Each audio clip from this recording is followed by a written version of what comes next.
Noale in questi ultimi anni ha perso tutto quello che poteva perdere, ha perso di vitalità, ha perso di energie, ha perso soprattutto quel ruolo centrale che aveva nel mandamento ampio.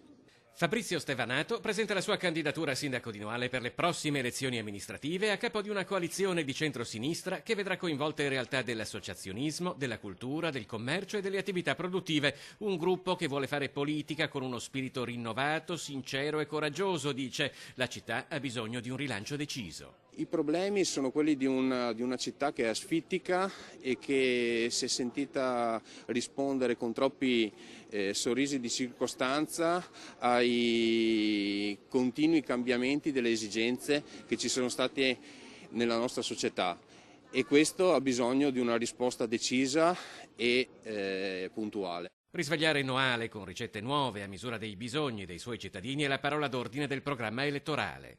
Noale deve ritornare al centro dell'area, deve riconquistare quel posto di prima donna che le spetta. Le altre due candidature di centrodestra sono l'espressione dei problemi che hanno mal governato Noale negli ultimi 10 anni. Non possiamo pensare che ci vengano date delle risposte da chi non ha dato soluzioni finora.